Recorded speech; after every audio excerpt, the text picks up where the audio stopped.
Hello and welcome to Rediscovering Childhood, a podcast that brings you lots of practical information to help you become a more conscious parent. This podcast is brought to you by Discovery Playtime, an Irish business that provides high-quality educational and sensory toys to help your children develop skills through play. Visit discoveryplaytime.ie or download the app to get inspired.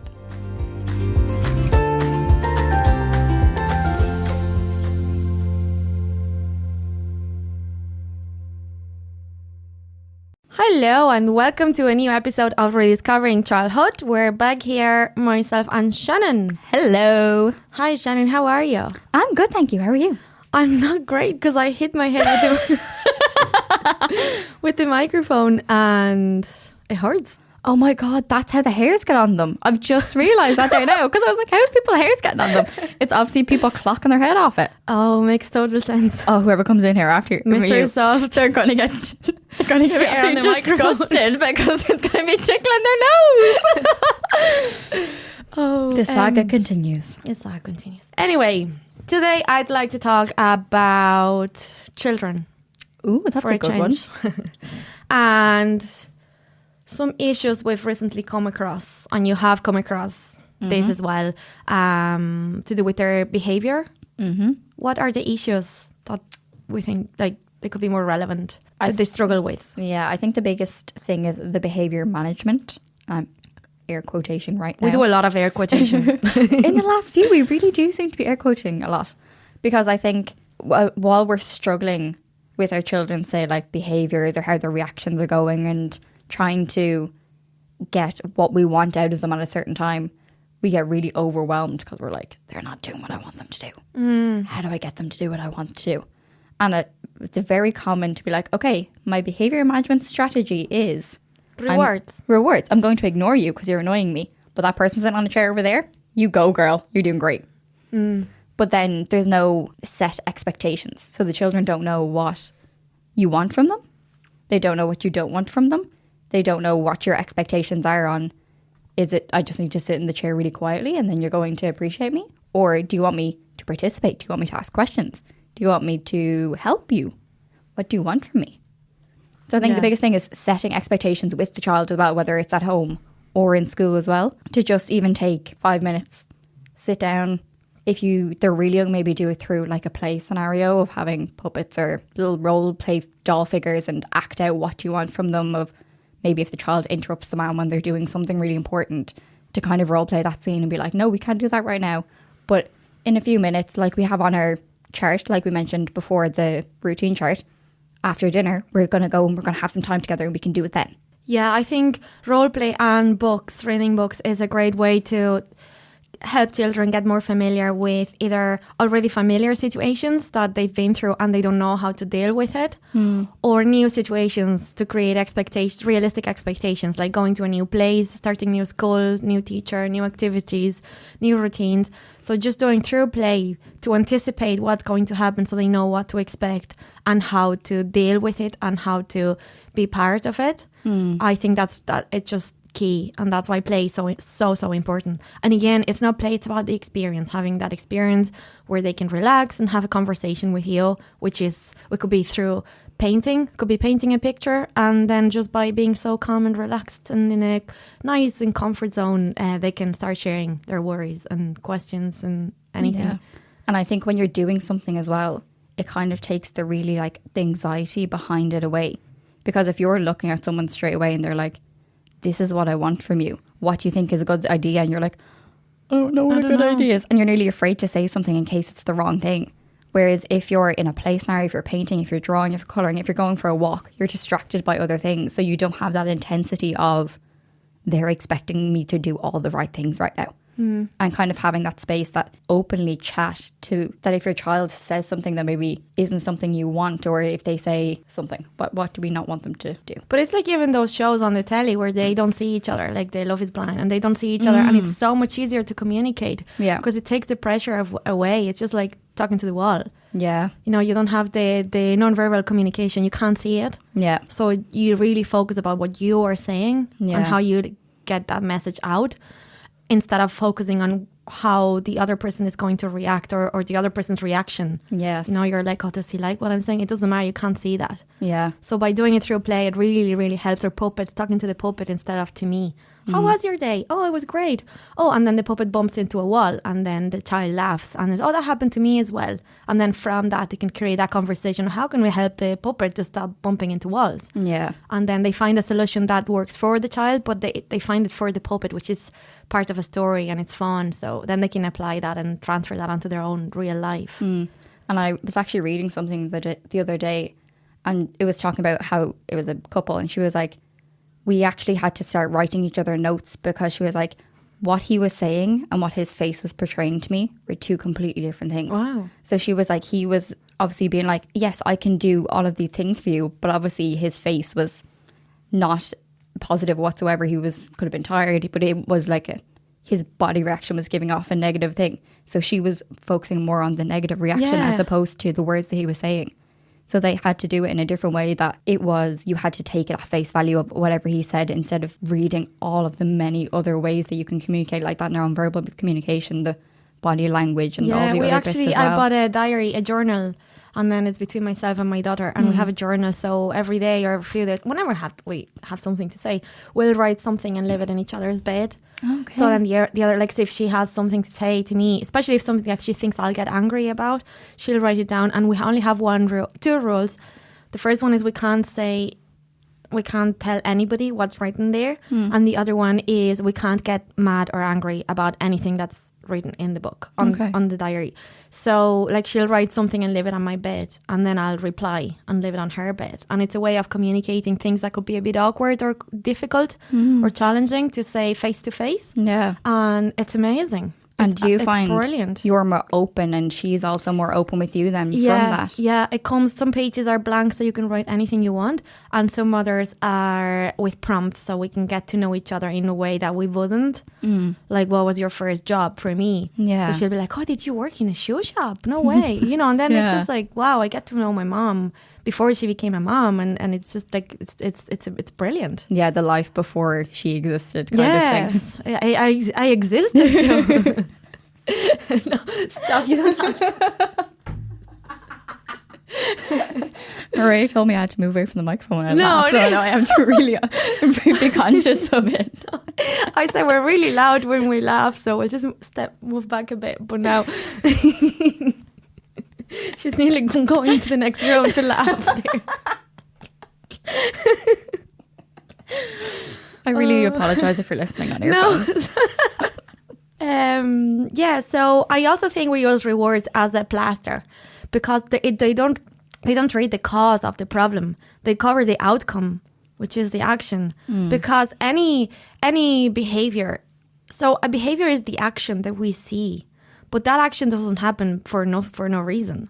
There's always a reason behind every action, and that's what we see, and that's what we try to treat. It's better to prevent than to treat the problem, you know, if we can. It's better to focus our efforts on preventing those things. Putting more effort into preventing the cause of the problem, because then you don't have to solve it. Yeah, early just intervention. Preventing it. With behavior, if we just use rewards and we're not focusing on what's really causing that behavior, that action, we're not treating the problem. It's not going to get fixed. It's going to get worse. Because they're going to stop behaving that way, but they still have the problem inside them, and we're not helping them. We're actually telling them, this is bad. You're bad because you have this problem. And we're not helping them. We're not giving them the emotional tools and regulation to help themselves. So that's where we should put our effort into. But it's almost like, as well, if you have, say, two different children, one that's quiet and kind of sits there and stays quiet, and one that's loud and talks and is chatty, we're almost being like, no, we want you to stay quiet, without asking, is that child okay because they're quiet? Yeah. And is that child okay because they're looking for attention? Like, there's always a why behind it. And instead of looking at it being like, yes, that's exactly what I want, you're making my life easy because you're doing what you need to do over there, without checking in on them, as well as being like, oh, but you're making my job hard. Who are the people who bring positive changes to the world? Is it the quiet ones or is it the noisy ones? Well, so what do we want? Yeah. What do we want? Do we want to create humans that say nothing, that don't have a voice, that don't have a personality and that just go with whatever? Or do we want to create humans with critical thinking, problem solving, and common sense and decision making, and this is what I want, this is what's best for me, this is what's best for the world, and I'm not gonna stop until I get it. These are the childs that were in the orange zone of a traffic light. This is what we need. Yeah. We need to encourage this, not shame them for it. Of course, they need limits, they need boundaries, and they need to know when to wait and when to take turns and all of this. But it doesn't mean they're bad people. No. They just mean it's not the right time. But there will be a right time for this. Yep. And we care about what they say and what they think too. Exactly. Because everything they do. So what triggers an action? So many things in the environment around us. There is people, air, buildings, toys, resources, actions, lots and lots and lots of things. They're all sensory inputs. We receive all those things through, we can see them, we can smell them, we can taste them, we can touch them, we can hear them. It's all through our 5 senses. We receive all these sensory inputs constantly from around us. Everything, if it's cold, if it's warm, if I don't like what you're wearing. I'm not saying that. She's wearing a Discovery Playtime t-shirt. I love it. It wasn't a hint. But it's all receiving information constantly. This information, whether we like it or not, it's going to create an automatic emotion in our brain. If it's too cold, it's going to create that emotion of I'm uncomfortable. Being uncomfortable is an emotion. It's a feeling. It's not an actual thing. I'm going to buy uncomfortable in the shop. No, it's a thing that you feel. Does anyone say uncomfortable? No. I wouldn't buy it anyway. I wouldn't like it, no. Even as a gift. Bad business plan, don't do it. It's something that we feel. So whether we like it or not, everything, and it's usually on our subconscious, because we can't, if we were aware of everything that we think and feel consciously, it'd be absolutely crazy. And that's what creates overwhelm and anxiety and all of these, just paying too much attention to all these things. But that's just constantly emotions. We like it, we don't like it, we want more of it because we like it, but it's we like it, we don't like it, how I feel in this situation. And then that emotion, it's going to create a thought. So for example, if it's cold, you open the door in the classroom to get some air in, or the windows, and I feel cold. The emotion is feeling cold. It's a feeling or emotion. And then the thought is, I don't like to be here because I'm cold. And that's the thought. I don't like to be here. I want to leave. I want to put my jacket on. Whatever is the thought, it's a more specific thought. And then this thought requires an action because we want to either change the emotion or we want to keep feeling that emotion because it's a positive emotion. So that triggers an action. And then this is the action that we see. But this action comes from a thought, that comes from an emotion, that comes from a sensory input. So what we do with these rewards is we try to change the action, which is the end of it. But what we need to do is change the sensory input, because the sensory input is something that we can easily change because it's something that's in the environment. We can remove a table. We can separate 2 children and put them in 2 different sides of the classroom. We could create extra activities to create extra sensory inputs that are beneficial for the children. So we can easily change the sensory inputs. It's very hard to change the action because it comes from an automatic process that they don't choose. They don't choose the emotion and they don't choose the thought. They can change the action by being aware, but they're not mature enough to do that because they're children and they need more experiences and their brain is not fully developed yet. So for that reason, it's our responsibility to look at what are the sensory inputs, what's around them that's causing this action. So it's easier if we work backwards. So let's say a child hit another child for no reason. They were playing in the yard and this child goes and hits him. Okay, this is the action. We can analyze it. This is the action. If we punish him for hitting that child, we don't care about what he's thinking. There is always a reason, an emotion and a thought that causes this action. Always. We're just telling them, we don't care how you feel. We don't care what you're thinking. You're bad because you pushed this person. And that's not what we should do. We're here to guide them and support them and help them. And how does that help? It makes them feel awful. And if they hate another child, it's because they don't know any better. No child wants to not have friends. And we all know hating people doesn't make you any friends. No. And children want and need to have friends. So that's the thought in his head. He's hating other children because he doesn't know any other way of making friends. So he sees other children playing together. He feels like he doesn't belong there. That's the feeling. The thought is, they don't like me, so I don't like them either because they don't like me. Because we all do that. If you know that someone doesn't like you, you don't like them either, usually. Oh, yeah. You want to get rid of them first before they can hurt you. Yeah, exactly. It's a protection system and you can't help it. It's just the way it is. You're not going to, he hates me, but I just really like this person because they hate me. I'm just going to fill them with so much love. Yeah, but that's exactly what we should do. Because if someone hates you, it's because it's that they feel like, it's like a danger situation of like they feel they're jealous of you but if you feed them with love, it's just so powerful. Just you're not getting at their level. But obviously that requires a very advanced and mature mind and a lot of confidence and a lot of self-esteem and resilience and say, no, it's okay. If you feel this way, it's okay. It's nothing personal. It's how you feel. It's nothing that I did wrong. But a child doesn't know that. And we need to show them that this is the way, this is the end goal. Someone that doesn't feel threatened, that's the word I was looking for, that doesn't feel threatened by others not liking him. But that can take a lifetime to get there. So if, like, say this child hits another child because his thought was, they don't like me, so I don't like them because they don't like me. And then the emotion was, I feel out of place. I feel like I don't belong here. Left out, yeah. That's a very negative emotion.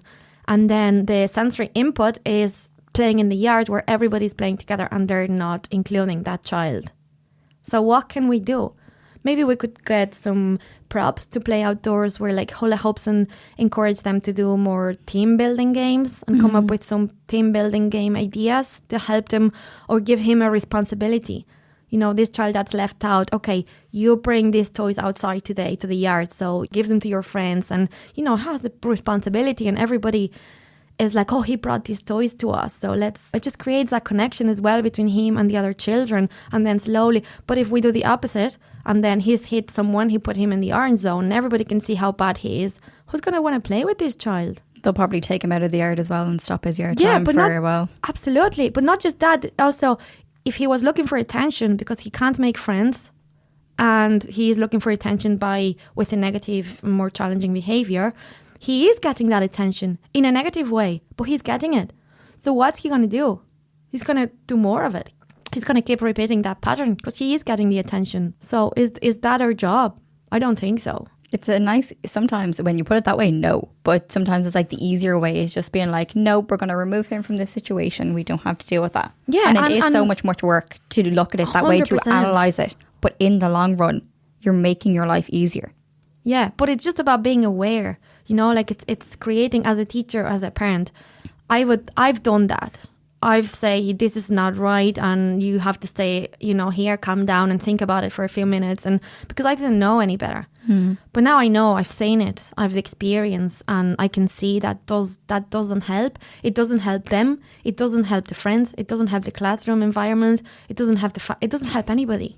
Again, in the long term. But it's creating that habit of, first of all, if this is what we do, that's fine. But just noticing that this is what we're doing. Every time a child behaves in a way that we don't like or that's inconvenient for us, just notice the way you as a teacher or as a parent react. Because the one that needs to change is you. It's not the child. You can't control what the child does, but you can control what you do. So the one that needs to create that new habit of changing that sensory input, that's you. Instead of trying to punish them for not doing what you think that they're supposed to be doing. So by just noticing, like say if a child does that and then you tell them that this is really bad and they shouldn't do that and then they have time out and just notice, oh, I just gave them time out, maybe I shouldn't do that. And then try to analyze, think, okay, why did they do that? Or say, I don't know, what other situations could happen in a classroom? So say like me and my 3 friends are over here playing a game and Sarah walks over and we're like, no, Sarah, we're not playing with you today. Yeah, so that's like the other side of it. That's the other side of it, like on purpose. Yeah. But then again, you can analyze the situation. What are the actions they don't let her in? Why? What could they be thinking to not let her in? What is the actual thought? It's a sentence. I don't let her in because usually there is always like that. I think that would be related with personalities and roles within the classroom and within the group. There's always a leader. There's always someone left out. There is always, like the doer and the person that's always doing things. And that's their personality. They're building their personality. But if that's going to affect negatively other people, that's our job to give them tools and resources. So, because we have a good leader, we can have a bad leader. Not a bad leader, like a dictator. Yeah. So it's our job to turn that into a good leader. Oh, that's amazing. We love leaders. We need leaders. This world needs more good leaders. So if they have the leader skills, the leadership skills, empower that, encourage that, but in a good way. Yeah, you could give them a job to do every day in that classroom where they have to go and they have to speak to everybody or they have to give everybody something to get to know them, people individually as well. I think in schools it's very quickly to sort of see people as groups of people instead of just individual children as well. That if Sarah maybe spends time with Dylan, and I don't like Dylan because Dylan was one that was hitting me, but Dylan doesn't hit Sarah because Sarah's nice to Dylan. And when Sarah comes over here, I'm afraid Dylan's going to come over too. So that's why I'm like, Sarah, you got to stay over there. But if I have to go and speak to Sarah every single day when I'm handing out her copybook and be like, oh, hi Sarah, how are you today? But even at that, to have that individual connection with children so they're not associating them with like that, their behaviours and who they speak to and how they react to certain situations. Yeah. If that child feels like he's a leader and all they want to do is show that they still have the power. They can still, decide. They have the power of making the decision. Does this person play with me or not? And that gives them the power and it makes them feel good. But if you give them an option to show them that they have still that power of making decisions, they won't need to tell people, no, you can't play with us. And we also can't force them. No, they need to play with you. No. But even having that conversation, sometimes we're so focused on, the curriculum. That could take 2 hours of our day.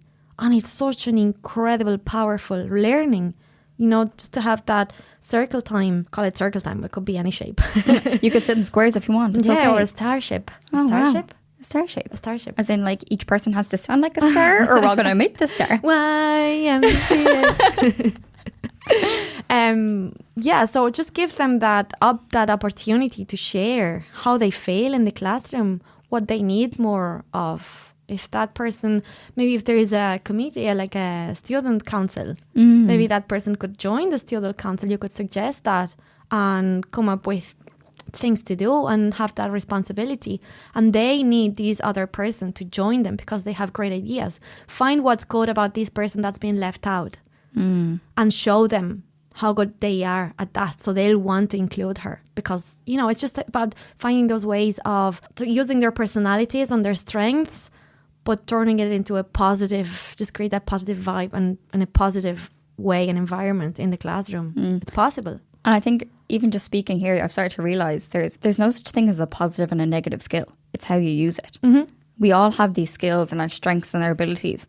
And how we use it is what makes it positive or negative. Like you're saying, the leader. Just because she's a leader doesn't mean it's a negative thing. No. How they use it is negative. It's to do with language as well, because we would, as kids are leaders. We'd call them bossy. Yes. And that's a negative word. That's a negative attribute. Someone's bossy. And it's about using the right words. They're not bossy.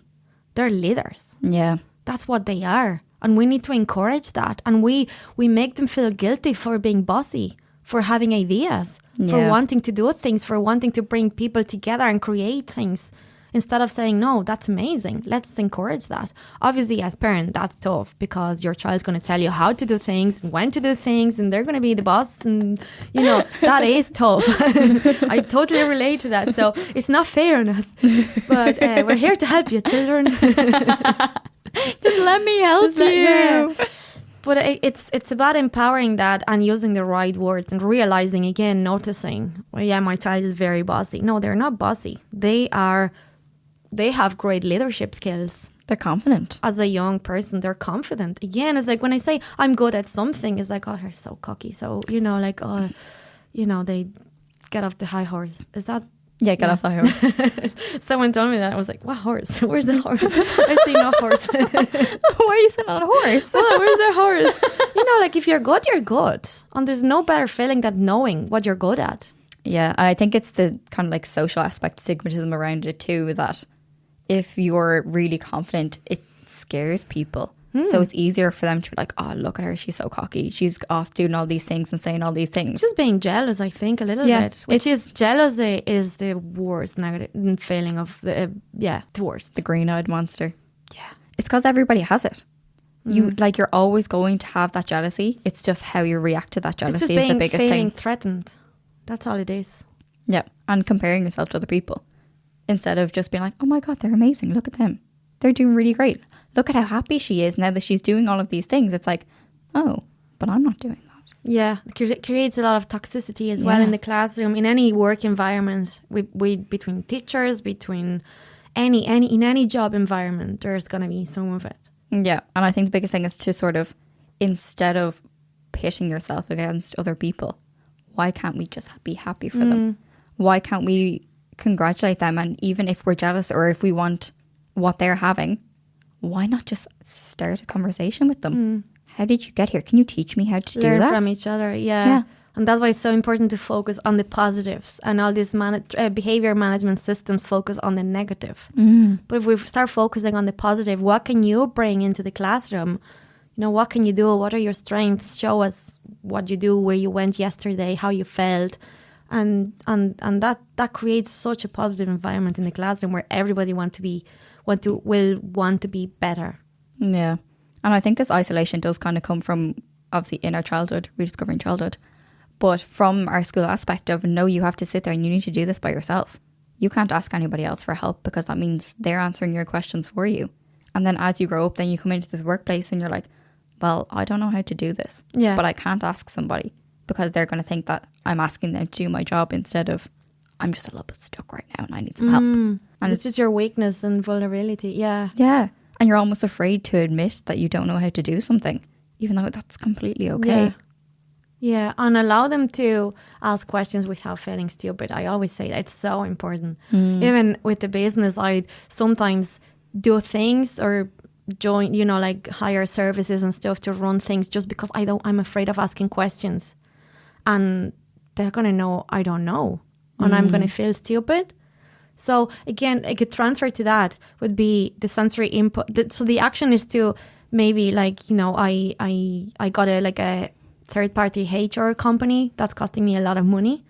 And when I did it back then, I was afraid of asking questions because I thought he's going to think that I'm stupid and how is she running a bit? Who cares? It's my money, why am I spending it on this? Yeah. And then, so that's the action. And then the thought is, he's going to think I'm stupid. And the feeling is, whoa, I've no clue what's going on here. And the sensory input is this person dressed up as a really important businessman, the suitcase and not a suitcase, a briefcase. And that's really wow. And here's me with my hoodie, this Curry Playtime hoodie and a backpack, and I look, I'm just out from college and Tour the Explorer on our way. Tour the Explorer. Hola. Ándale. What's the agreement today? So I signed this contract for 5 years now and I'm stuck, and and I'm really mad at myself because I didn't need any of it. I could have done it myself because now I see what they're doing and I'm like, I could have done that myself. But it was about, and I was really mad, and I still am because 5 years, but it's why? And if we could show our children that it's okay to ask questions, and it doesn't mean you're stupid or you're weak or you're a failure or you failed or you're making mistakes, that's incredible. Yeah, they're going to know what that 2 + 2 makes 4 and that 20 - 10 makes 10. And then they go and sign these 5-year contract deals with someone and spend all their money. And then they've nothing to count because all their money's gone. So it's just we need to set our priorities right and know exactly what they need to learn. And what they need to learn, I'm telling you now, their skills. That's what they need. The contents, the concepts, the actual concrete things, they can get that anywhere. And they will. They will learn that. They will. Only if they have the skills. And that's our job. We need to teach them how to learn. Yeah. How to get excited about learning. Or even better, how to not stop getting excited about learning because they're intrinsically motivated for learning. They want to know. They want to learn. And it's creating, again, it's that motivation that comes from within them. They want to learn because we have 2 options here. When they do things, or we have these charts, rewards and stuff, there's 2 outcomes. One is I do it because I get a prize. Well, I get a clap on my back, or but that's gonna have to get a tap. It's a tap, is it? Generally feel like clap someone. It's like clap Get them a over the clap. head, like you're gonna like clap her over the head. No, a tap. It's a tap. Tap A pat on the back. A pat. Ah, Sorry, I just had to let you struggle there for a while. I was really enjoying that. that's so mean. I actually had the exact same situation when I was doing the preschool booklets. I was trying to think of Joe pat a cake, Yeah. but obviously Tap a cake. Tap a cake. No, but you don't say pat a cake. So I was like, pat a cake, pat a cake. I was like, patty cake, pat a cake. And I was trying to look it up and I was like, I don't know how to say this because it's like Joe, when you're doing your ABCs, you say Yeah. LMNOP. And the more you say it, the weirder it sounds. Yeah. So these are the two options. Either because they get a reward and they pat a cake. Or I know that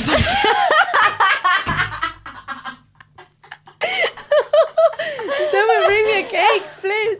Where's the microwave? Oh God.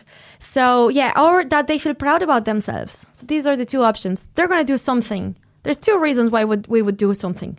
One, because we get a reward, a prize. Two, because it makes us feel proud and we really want to achieve that. That's it. Why am I doing this podcast? Is it because I get a reward? But that's your reward. It's coming from inside you. So yes, I do get a reward. And it comes from how good I feel after I shared all this information, how good I feel after I get feedback from people saying, oh, that really helped me to understand my child or to change the way I do things in the classroom. And that's my reward. But it's not a prize. If I don't hear any of that, I'll keep doing it because my motivation comes from inside me. So it's about how I feel doing it. It's not about what others think or how far this podcast goes. No, it's about me. It's about you. When you do something, how it makes you feel. And that's what we should promote. And by doing rewards, see, the problem with the rewards is they have to keep getting bigger and bigger and bigger. Because if you say to your child, okay, potty training, if you go to the toilet for a whole week, we go to Smith's and get a toy. Because it's usually Smith's. It's not Discovery Playtime, Well, they're not going to sit on the laptop and like pick out one. It's not the same. You could, but it's not the same. No. And then, okay, next week they go back to not going to the toilet. So what do? Okay, so you already got Smith's. So you're going to say, okay, if you do this all week, we get an ice cream. But rewards have to get bigger. You already got Smith's. You already got an ice cream. What's next? You're running out of things to offer. Then what are you going to say? You get a lollipop. No, because I got an ice cream and I got a toy from Smith's. Why would I bother now for a lollipop? It has to get bigger. Okay, you get 50 euro and then you can... Well, a child that's potty trained maybe doesn't know what 50 euro. But you know what I mean? Like, it has to get... You get your own bank card. No wonder you have no money. Usually people get like 1 cent when they're potty training. No, Maria's giving her children 50 euro for every time they use the potty. No wonder they learn so quickly.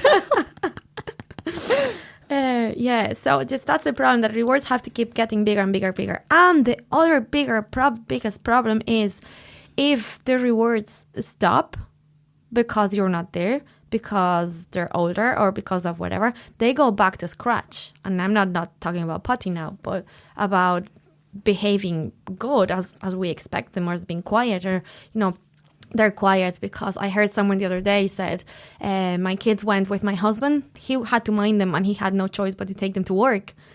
So the kids went to the mom and said, is it okay if we ask daddy that if we're really, really good and really, really quiet all day, would he bring us to Smith's at the end of the day? And the mom was like, well, you can try. So they did go to Smith's. They knew how to behave. But they obviously were quiet because they were on a mission. Yeah. And they got that prize. But what happens if there's no prize? Will they not be quiet? Let's go back to scratch. So in the long term, we're really teaching children how to behave in certain places. And just have those skills to adapt, or when you have to wait, when you have to be quiet, when you can shout and scream and dance and sing, or what, just adapt being able to. And that's what maturity is, to be able to adapt to different situations in life. And not like blend in, but like you can still be yourself, but you know how to behave in certain situations, especially social situations. It's like reading the room. Like when you walk into somewhere that kind of, oh, everybody else is that bit more quiet, so I can't really come in here bounding and screaming and shouting. I can be myself and I can be outgoing and I can be forward, but I don't have to scream and shout and wiggle my way around. Yeah. We had a child in the school one day that said something like, well, I'm not doing that. If you're not getting me McDonald's, I'm not doing that. Oh, yes. So that's clearly a reward system. So see, that child might be behaving really nicely at home because he's getting all these rewards. But then when he goes to another another place, is that what we want as parents? That they behave quietly in front of us, but then they go to other places and do this with like no respect and no, that social environment and the way I need to behave here. I don't know. And that's when they sort of set up these almost like boxes in their head that when they're with other people, they act certain ways. So for you at home, they'll probably act this certain way. But then say if their auntie brings them out or something like that, it's going to be different, because if the auntie doesn't go with the same and say the same things as you and offer the same rewards as you, then they're going to have a completely different time with them. That it might not be the really nice day out that it was meant to be. It may have been ended up in overwhelm and tantrum and having to bring him home in tears because you didn't say that it was okay that we can go get McDonald's if you come and go to Tesco with me so I can do my shopping. Yeah, and like you said at the beginning, there's no consistency on what's good and what's bad. So like, for example, being good with the mom means being quiet, but being good with the auntie is running around because they're going to the playground and she lets them do this. And then, so it's like, what is good? We don't know. So what are we supposed to do? Why is being quiet good one day and being quiet is bad the next day? It just doesn't make sense. So it just makes them very confused. Yeah. I think it's where instead of looking for certain behaviours and rewards, I think it's talking about the expectations on how to act in these situations and how to speak to people as well, more than anything else. Like, it's absolutely okay to ask questions, but to a certain extent. Yeah. Like, if you're unsure about something, absolutely ask questions, but don't be annoying about it and just keep asking. Yeah, sometimes just find your own way to find the answers. Just the easy way to ask why. It's just finding what's okay and what's not okay. Yeah. Again, if we are treating the cause or the action of all this behavior, how can we prevent as a group? For example, in a classroom, what are the ways we can prevent these negative actions and challenging behavior to happen? There are techniques that we can use in the classroom to prevent that. And one was the one we mentioned in a previous episode about using the traffic lights as a way to show them when they have to be quiet and take turns. So it's in the red. Orange would be for talking whisper and quietly. And green is you can chat away with your friends. I think the biggest thing is when you come to start with a new class or a new group or a new child, but it's to make a point of including them in the process. Yeah. So when you're deciding your expectations, your classroom management, your at home, what you expect from your child and what behaviours that you want from them and how you want them to act in certain ways and at certain times, the biggest thing is to sit down with them and ask, what do you think? What do you think is best? Because if they feel heard and they feel listened to, they're going to also listen to and hear you too. Whereas if you're going to stand up at the top and you're going to be like, okay, so at dinner time, I need you to do this. At breakfast, you need to go and you need to make your bread and get dressed. And then you're going to do this. This time is going to quiet time because I'm going to, they're not going to listen to you. Yeah. Because you're just roping up all these demands from them. And they need to be, then they'll feel like they're their rules. They're not your rules. Yeah. And they're following your rules. They're everybody's rules. Everybody took part. And then you can use, for example, sometimes something doesn't work out or something goes like everybody was shouting yesterday. And then once we finally calm down, I'll talk to them and I say, okay, it was all really crazy yesterday. Why? How did you feel? Did I say something that annoyed you? And they're like, yeah, you didn't listen to me. And, that opens okay, how can we make it better next time? Is there anything I can do to show you that I'm actually listening to you? Okay, maybe I'll put my hand on my head when I'm listening so you can actually visually see. You can't see my ears listening because they're just there whether I'm listening or not. But if I put my hand or on my tummy or something, I'm listening. I'm fully listening. Yeah. And I think something like that. That's how shouting really comes about, because you feel like you're not being listened to. They feel like they're not being listened to. And your innate thing is, oh, they're not listening to me. I need to get louder. Yeah. They can't hear me. And then it's just about who's the loudest. No one's listening to anything. And I think sometimes if it's like that and it's a really intense situation, it's okay to walk away. Yeah. You don't have to solve this you right can now. Say, I need a minute to calm myself down. Or even like in the school as well, if something like if you're all the class, you're in a really big overwhelming environment, the kids are overwhelmed, you're overwhelmed, just take them outside go outside. Yeah. Let them run around. Let you have your moment. Sometimes if an action that you don't really desire is happening right now, there's almost that expectation that you need to deal with that there and then for it to work. If it's a sense of everybody's really, really overwhelmed, anything you say, it's not going in. No. It's not going in. Everyone's overstimulated. They're all trapped inside. Bring them outside. Let them run. Let everybody calm down and come back with a fresh set of eyes. And when you're all a lot more regulated as well, it's a lot easier to have that conversation. Yeah. And even just like whatever they're doing, but stand up. Something that they move. Throw a balloon in the classroom and don't let it touch the floor. Have some bubbles, like a little wand with bubbles. And even 5 minutes of this, it's going to improve everything else that you do afterwards. Everything. Yeah. It's going to make a massive difference. Or the action story times. Tell a story and they have to do the actions. Go find someone that has something yellow and give them a high five. Anything. Something so simple like that. Yeah. It's going to flip everything. Yeah. And it's the biggest thing of like, don't let a really terrible 2 minutes ruin your entire day. Yeah. And there's another thing we can do as well in the classroom. You mentioned earlier. Oh, the little pet adoption. The pet adoption. I saw this teacher, I really should have looked this, at least gave her credit for this too. But she had a pet adoption in her classroom. And she made little tiny creatures out of pom-poms. She just glued eyes onto it and put them all in their own little individual boxes and had them on her desk. So these creatures don't like noise and they also like it when people are really kind to them. The point of this pet adoption is throughout the day, the children are more than welcome to come and adopt a pet and they get them for the whole day. They get to sit on the desk. They can take them out. They can help them do their work.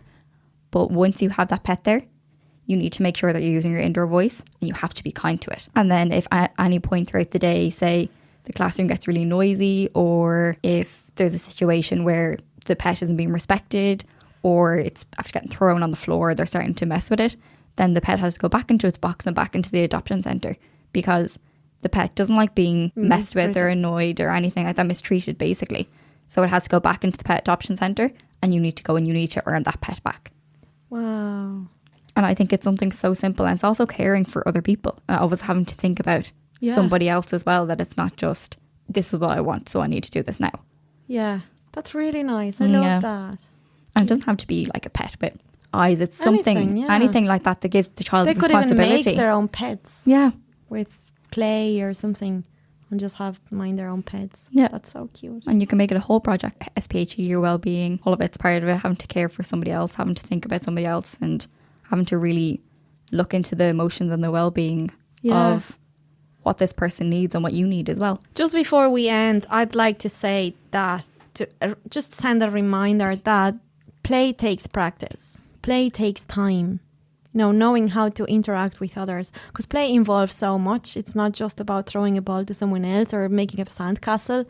Play is full of skills, social skills and motor skills. And it's a group of skills that come together and let children be part of this world. That's what play does. If you're playing in the playground, or if they're doing something, they're in interaction with others. It's all those skills coming together. That's the outcome of play. It's developing skills, but those skills also, it's like a cycle.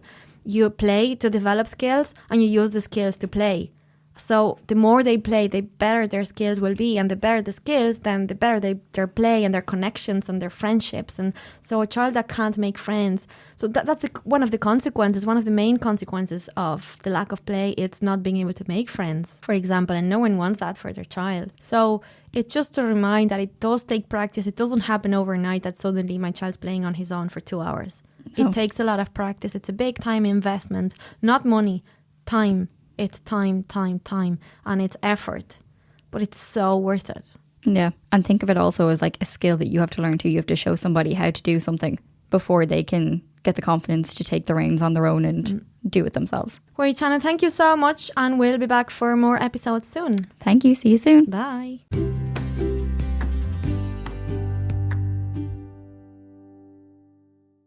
We have a very special boy here today with us. How old are you? 6. You're 6. What's in your hand? That bean. Ooh. Is it actually, where is it? What is it?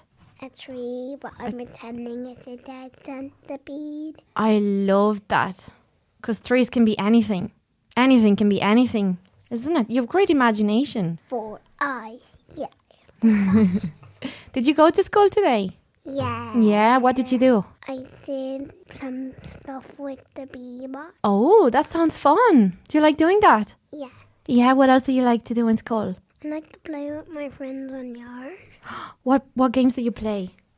We play tag or hide and seek Oh, and you run really fast. or mushrooms. Oh, what's that game? I don't know that. So like you run around and then you tap someone and then you do rock, paper, scissors and whoever loses sits down like a mushroom and then if someone else gets down the other person stands up. That's so cool. Who taught you that game? My friend Finn did. In the classroom? No one yard. Oh, very good. You play in the yard every day? Yeah. Yeah. Apart from when it's raining like today. Oh, and what do you do when it's raining instead? We draw or read a book. Oh, very good. You like reading books? Yeah. What's your favorite book? I kind of like comic books. With pictures? Yeah. Yeah. Would you write your own comic book? Or maybe. Maybe I can give it a go. Yeah. I'm making a comic about Dogman with my friend. Will you show me when it's done? Yeah. Yeah, I can't wait. And what do you like to do when you come home from school? I like to play my reading eggs on the family tab. Oh, fun. And you play on your own or you play with someone else? Sometimes I do Duolingo, that's also on the tablet, that teaches you more Irish. And then I sometimes like to play with my brother Benny in my tree house. That's so fun. Is that outside? Oh, yeah. Oh, you're very brave. I'd get very scared going up there on the tree house. Well, it's not in a tree. Oh, okay. That's like the tree you're holding now in your hand. Not like that tree. No. Do you have toys at home? Yeah. Yeah? What's your favorite toy? Lego. Lego. Do you like building things? Yeah. What do you build with Lego? I like building like houses or minifigures. Oh. Like sculptures of my favorite minifigures. Or a case for my minifigures. That's so cool. And you have all the different colors and shapes? I have loads of Lego. I literally have a table and a shelf full of my creations. And I think on the table and under there, together, there's probably like 50, 100 million, jillion Lego bricks in there. That's incredible. That's a big number. I don't even know that number. It's so big. And do you have homework when you come from school? Oh, yeah, I barely have any. Oh, how come? I just have to do maths and words. Okay, that's not too bad. Do you like doing homework? Kind of. Kind of. Some days. Some days I do, some days I don't. It's nice to have, it would be nice to have a choice. You can do it when you want and you don't have to do it if you don't want to. It just wastes your playtime. Oh, because you could be doing something else instead. Yeah. Yeah, and you think you learn a lot as well from playing with Lego? Yeah. More than you learn from doing homework? Yeah. Because you keep work for school and you just play at home. Yeah, that sounds like a good choice. And do you play outside as well? Yeah. Yeah. We're going to turn our cabin into a gym. Do you like doing exercise? Yeah, we're gonna get like these gymnastics rings that hang down, and then we might be getting a balance beam, or maybe both, but we might be also getting a swing chair. Wow, that's so cool. I can't wait to see it. And what would you say, imagine a child doesn't know how to play. He's never played before. He doesn't know how to play. He has a toy there and he's like, I don't know what to do with it. What would you say to that child? How can you help him know how to play? Like tell him not to play video games that much at home.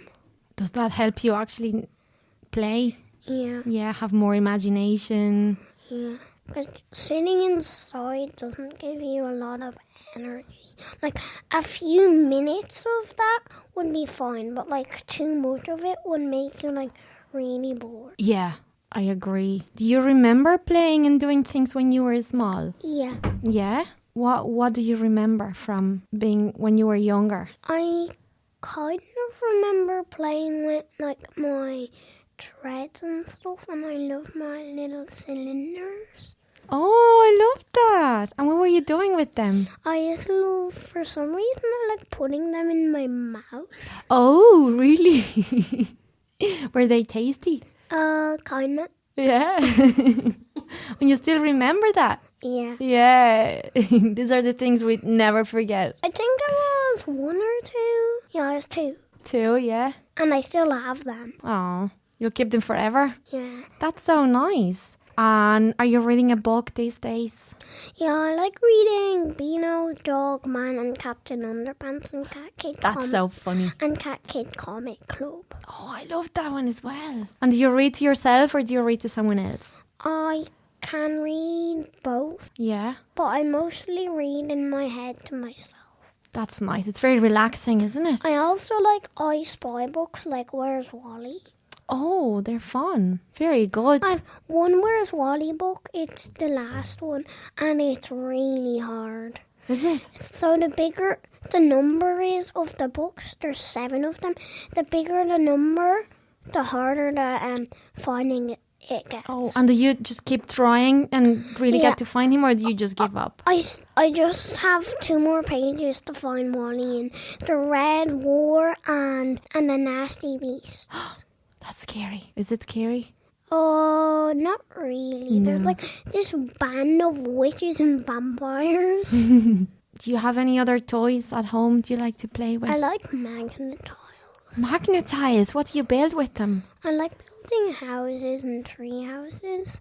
Sometimes my brother gets really angry because he doesn't have enough to make one and he just smashes my creation. Oh no, that's what brothers do, isn't it? I know. Ah. And what do you do then? I just asked him if he wanted to join his creation with mine. And so nice. he normally says yes. You rarely see him say no. Or sometimes he just forgets about his creation, smashes his own, and helps me build an even cooler one. That's so cool. That's much better than doing homework. Yeah. Yeah, definitely. And would you mix your magnetic tiles with Lego? Well, it would be kind of hard, but I do like putting my little figures in with it. Do you like maths and numbers? Kind of. Kind of. What do you like about them? It's just a good way to get smarter, because like maths, because like Irish, because like you could spell something a bit wrong. You could sound it out, but it could spell it sound a bit wrong. And what happens if you spell it wrong? You can rub it out or ask help from the teacher. And that's how you really learn, isn't it? So it's okay if we get it wrong. That's an opportunity so we can learn. Yeah. Because if we get it right, then we already know we don't learn anything. Yeah. Yeah. What does being smart mean? Being smart means it helps you learn quicker, Yeah. and it helps you get and maths and Irish helps you get smarter, even more smarter every day.